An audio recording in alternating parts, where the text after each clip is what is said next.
Cek, gue bukan orang kaya dan gue juga sama dengan lo. Berpikir bahwa hidup nih nggak boleh begini. Kita punya tujuan hidup, kita mempunyai sebuah target dalam kehidupan kita. Dan maka selayaknya kita berpikir bahwa gimana caranya untuk bisa sampai pada tujuan tersebut. Mau hidup yang lebih nyaman lagi dan lebih baik lagi.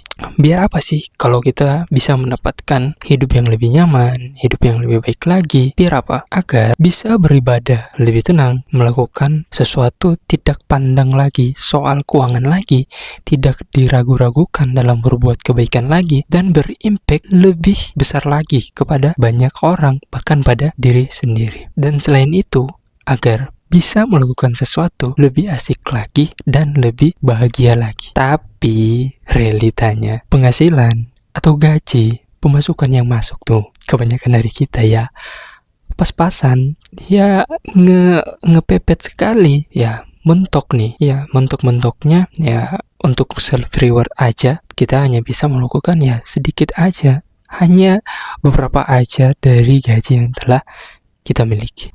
Bahkan untuk self reward kayaknya juga masih dipikir-pikir lagi 2 kali, bahkan berkali-kali. Ini cocok nggak sih untuk kita self reward? Boleh nggak sih uang ini untuk kita self reward? Wah, akhirnya nggak jadi self reward karena memikirkan berulang-ulang kali yang dikarenakan gaji yang pas-pasan tersebut. Kalau lo juga ngerasain nggak sih? Tenang aja, lo nggak sendirian kok. Ada banyak orang di luar sana yang ngerasain hal yang demikian tersebut. Tapi yang jadi pertanyaan, apakah kita mau nih terus-terusan berada pada kebanyakan orang tersebut? Apakah kita nggak mau nih untuk bisa seperti apa yang kita tujukan, berimpact dan bisa hidup yang lebih baik lagi dan hidup yang lebih mengasihkan lagi. Dan yang jadi pertanyaannya sekarang adalah, kalau income nih atau penghasilan atau pemasukan kita ini hanya ngepas-pas doang, hanya ngebet doang, dan kita nggak mau nih melakukan side hustle, mencari sumber pemasukan yang lain, maka apa hal yang perlu untuk kita lakukan nih? Karena kalau kita mau side hustle atau menambahkan sumber pemasukan yang lain, ya kita berpikir kalau diri kita, kekuatan kita sudah ngepas kali nih dalam pekerjaan, udah capek dalam pekerjaan, gue nggak boleh, udah capek di pekerjaan di kantor, ya capek dalam bekerja di lapangan, udah capek, mungkin udah cukup, sehingga mikir udahlah nggak mau untuk side hustle. Terus apakah kita bisa ngelakuin sesuatu hal, kita bisa ngelakuin sesuatu? Gue pernah berada dalam kehidupan yang enak, nyaman, dan seenggak-enggaknya adalah ketika gue pengen sesuatu bisa dapatin. Nggak kaya, nggak miskin juga, tapi oke lah dalam kehidupan. Bolehlah untuk ngelakuin sesuatu tanpa mikirin keuangan lagi, tanpa mikir-mikir, oh untuk hari ini, untuk hari esok, nggak mikir seperti hari itu. Tapi masih ada uang yang boleh dipakaikan untuk spend, untuk ngelakuin apa yang kita inginkan. Nggak mikir terlalu keras soal keuangan. Gue nggak mikir terlalu keras soal keuangan, karena ya pada zaman itu hidup yang oke lah menurut gue. Tapi semua itu berubah karena ada satu hal yang sehingga menyebabkan perubahan yang secara signifikan tersebut. Tahu nggak kenapa? Karena nggak ada edukasi keuangan sebelumnya. Akhirnya kita harus memulainya dari titik nol. Bahkan gue rasa-rasa sedang berada pada titik yang minus untuk melakukan sesuatu.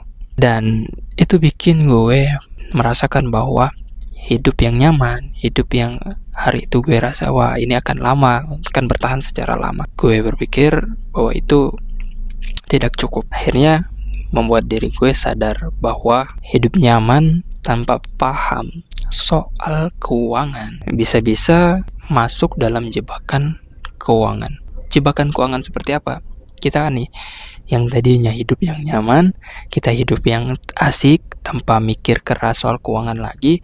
Kalau kita nggak paham soal keuangan, kita masuk jebakan keuangan, kita jatuh dalam keuangan, kita bakal mikir keras lagi soal keuangan loh, soal uang lagi. Nah, sekarang income gue belum naik secara signifikan. Tapi gue mulai ambil langkah-langkah kecil untuk ngelakuin agar bisa membantu kehidupan gue lebih baik lagi. Untuk kehidupan lebih baik lagi dan memperbaiki keuangan gue lebih baik lagi. Kalau memang nggak bisa nambah sumber income, nggak bisa nambah extra income, nggak bisa dapatin side hustle, nggak mau untuk side hustle, maka ada cara yang gue lakuin. Kalau memang kita nggak bisa nih untuk menambah sumber pemasukan atau side hustle. Apa aja? Nah, hal yang paling pertama adalah kontrol pengeluaran kita.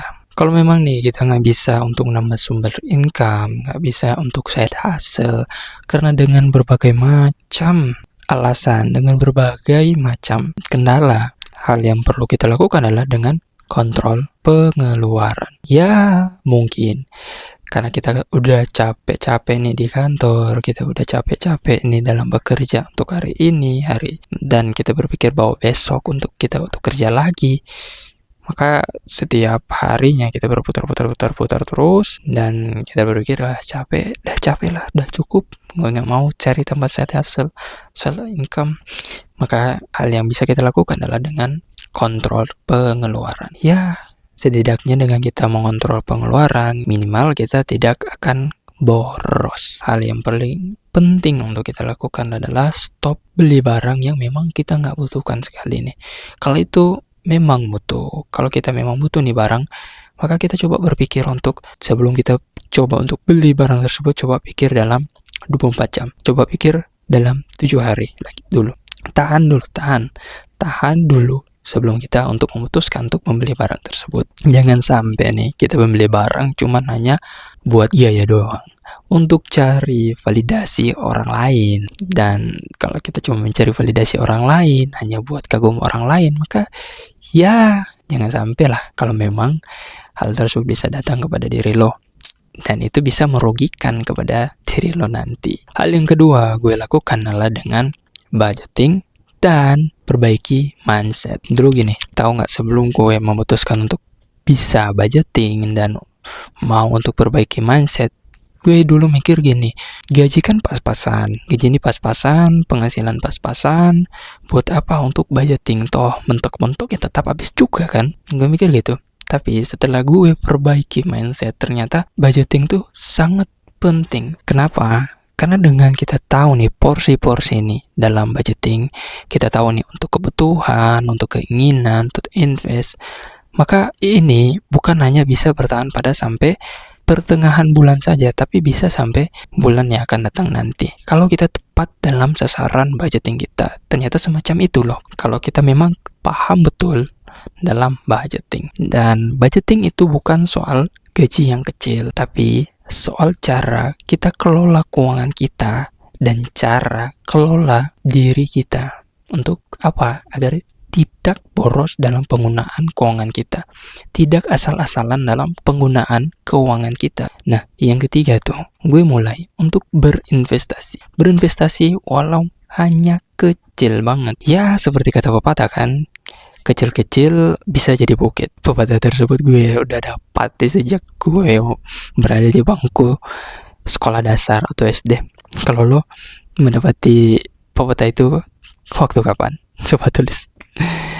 Ya, kalau lo sama dengan gue dapati itu ketika berada di bangku sekolah dasar, artinya kita sama satu umuran. Karena kecil-kecil kan, kecil-kecil kita invest kecil-kecil, modal sedikit, ya lama-lama kan pasti menjadi bukit. Itu kalau gue dapati dalam sebuah buku, dalam sebuah pembelajaran dalam ilmu keuangan, itu kalau nggak salah itu dikatakan bahwa sebagai compounding interest. Compounding interest itu apa? Ya seperti tadi, kecil-kecil nih untuk berinvestasi. Karena dalam berinvestasi bukan hanya sekedar menaruh uang doang, tetapi dalam berinvestasi itu dapat menumbuhkan keuangan kita. Karena dalam investasi itu ada begitu banyak cara. Ya kalau lo mau taruh di saham, reksadana, deposito, dan lain sebagainya, itu bakal bertumbuh keuangan lo seiring waktu berjalan. Kalau kita hanya sekedar menabung aja, itu digerus oleh inflasi nanti. Dan kalau kita mulai untuk berinvestasi dari yang kecil dulu, maka akan terbentuk nih habit kita dalam berinvestasi. Sebelum kita punya uang yang lebih besar, uang yang lebih banyak lagi berinvestasi, setidak-tidaknya kita sudah memulai berinvestasi dari investasi yang terkecil. Kita mulai mempelajari bagaimana marketnya, pasarnya, bagaimana alur investasinya dengan memulai dari yang kecil dulu. Begitulah pentingnya dari memulai dengan kecil dulu. Oke, jadi buat lo nih yang sedang merasa kok gue stuck nih, kok gue ngerasa diam di tempat aja. Lo ngerasa nggak? Lo merasa kalau lo saat ini sedang stuck kehidupannya, lo sedang berada di tempat lo itu, sedang berada di tempat aja, nggak jalan ke depan, nggak mundur ke belakang, tapi hanya terdiam aja di situ-situ aja. Berada kalau gue ibaratkan garis, gue tarik nih garis, lo berada di titik tengah aja. Lo nggak maju ataupun mundur, atau lo nggak naik ataupun turun, lo hanya diam di tempat aja. Dan lo ngerasa, wah gue gagal nih menjadi seorang anak, menjadi seorang pemuda. Gue ngerasa gagal nih menjadi seorang ayah, menjadi seorang bapak, paman. Rasa-rasanya kok berat banget sih hidup ini. Dan gue hanya mau bilang bahwa itu wajar saja. Tapi jangan sampai lo lama-lama di situ doang, diam-diam aja di situ aja. Gue yakin lo yang nonton video ini sampai akhir pasti bakalan hidup lebih baik lagi dan lebih nyaman lagi dengan belajar dan take action apa yang telah kamu dapati dari manfaat video ini. Merencanakan soal keuangan itu bukan hanya orang kaya doang loh. Ada nggak lo berpikir kalau hanya orang kaya nih yang ngelola keuangan, hanya tahu soal keuangan? Bukan hanya orang kaya saja yang boleh ngatur keuangannya. Tapi lo juga harus aware dan sadar untuk pentingnya ngelola keuangan. Lo harus mengontrol keuangan, pengeluaran, bikin budgeting, perbaiki mindset, dan memulai investasi walaupun dengan modal yang kecil. Kalau lo merasa video ini cocok untuk lo, coba share ke yang lain. Barangkali mereka juga cocok dengan video ini. Dan jangan lupa untuk tulis pendapat lo di kolom komentar untuk kita diskusi bersama. Gue Bro Rian. Thank you. Goodbye.